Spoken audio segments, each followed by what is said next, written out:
Hello বন্ধুরা, সবাই কেমন আছো বলো। আমি একটা নতুন আরেকটা ব্লগ নিয়ে তোমাদের সামনে চলে এসেছি। এটা হচ্ছে আমার গতকালের ব্লগ। মানে আমার বাড়িতে একজন গেস্ট আসার কথা ছিল, তাই একটুখানি রান্না বান্না করেছিলাম। কি কি রান্না করেছি আর কীরকম রান্নাগুলো হয়েছে তোমরা অবশ্যই একটু কমেন্ট করে জানিও।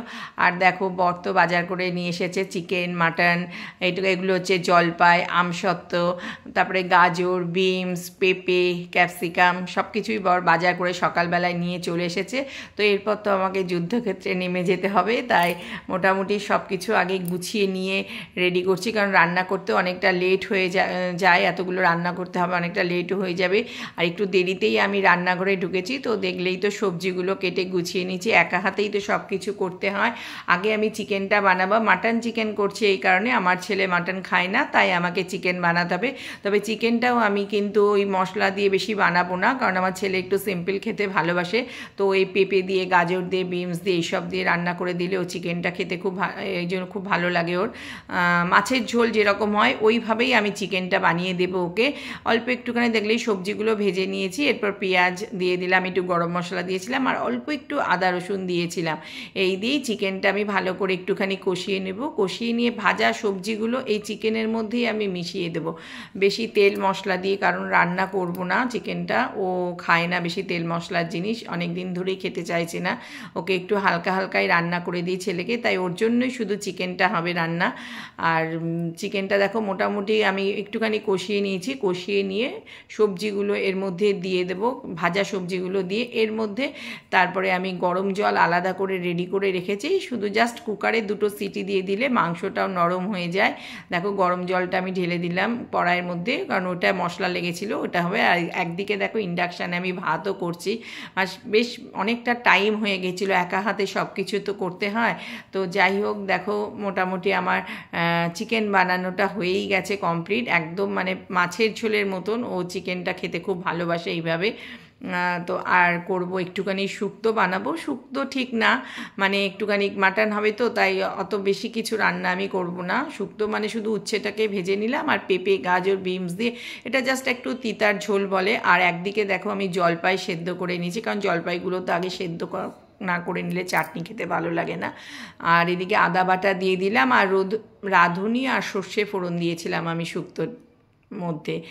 যাই হোক, দেখো চাটনিটা ফোড়ন দিলাম, 5 ফোড়ন দিয়ে, আর একটু শুকনো লঙ্কা ফোড়ন দিয়েছি। আর দেখো মিশ্রি আর বাতাসা কত দিচ্ছি, কারণ যত পুজোর মিশ্রি বাতাসা যা থাকে সব যখন আমি চাটনি বানাই চাটনির মধ্যেই দিয়ে দিই, কারণ এগুলো তো আর এমনি খাওয়া হয় না, তো চাটনির মধ্যেই মিশ্রি বাতাসা যা কিছু নকুলদানা সব কিছুই দিয়ে দিই। আর দেখো আমসত্ত্ব দিয়ে দিলাম।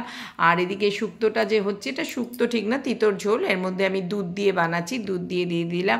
মোটামুটি শুক্তো রেডি হয়ে গেল, আমার চাটনিও মোটামুটি রেডি হয়ে গেছে। এরপর মাটনটা দেখো হলুদ দিয়ে, দই দিয়ে, পেঁয়াজ দিয়ে, সব টমেটো দিয়ে সব কিছু দিয়েই মাখিয়ে নিলাম। মাখিয়ে এরপর আমি মাটনটা বানাবো। এরপর আলুগুলো দেখো আমি একটুখানি নুন হলুদ দিয়ে ভেজে নিলে নুনটা ভালো ঢোকে আলুর মধ্যে, আর ভালো হয় কালারটা। যাই হোক, ভেজে তুলে রাখলাম আলুগুলোকে। এরপর কড়াইয়ের মধ্যে গোটা গরম মশলা আর জিরে ফোড়ন দিলাম, দিয়ে মাটনগুলো এর মধ্যে দিয়ে দেবো, দিয়ে ভালো করে কষাবো, কারণ এই রান্না করতে মানে অনেকটা সময় লেগে যায়, কাটাকুটি বাটাবুটি করতে করতে। তখন 1টা বেজে গেছে, যখন আমি মাটন বসাচ্ছি তখন ঠিক 1টা বাজে। যাই হোক, আমি তাড়াতাড়ি করে মাটনটা কষিয়ে নিলাম, কারণ এরপরে তো আবার লোকও চলে আসবে বাড়িতে। যাই হোক, দেখো 2টো রসুনও দিয়ে দিয়েছি এর মধ্যে, মানে গেস্ট আর আমার হাজব্যান্ড ভীষণ ভালোবাসে গোটা রসুনটা মাংসের মধ্যে। তো যাই হোক, মোটামুটি সব কিছু দেখো রান্না বান্না হয়ে গেছে, আমি টেবিলে নিয়ে চলে এসেছি। দেখো এটাই হচ্ছে শুক্তো বানিয়েছিলাম, সেই শুক্তো রয়েছে এখানে। টেবিল সেভাবেও আমি গোছাতে পারিনি, কারণ 3টে বেজে গেছে আমার, মানে কি রেডি হতে, কারণ রান্না বান্নার পর আমার পুজো ছিল, পুজো টুজো করে তাড়াতাড়ি করে। এরপর এটা হচ্ছে চিকেনটা আমার ছেলের জন্য বানিয়েছি, ও শুধু একাই খাবে চিকেনটা, ওর জন্যই চিকেনটা বানানো হয়েছে। আর ছিল ডালও করেছিলাম, ডাল ছিল, দেখো ডালও ছিল, স্যালাড ছিল, অনেক কিছুই রান্না করছে, কিন্তু দেখো ঠিক করে টেবিলটা আমি গুছিয়েও উঠতে পারছি না, কারণ এতটাই লেট হয়ে গেছে, মানে খেতে দিতে হবে সবাইকে। আর এই যে দেখো লাল লাল মাটনের ঝোল, তবে জানো তো যে কটা রান্না করেছি সব কটা রান্নাই খেতে ভালো হয়েছে।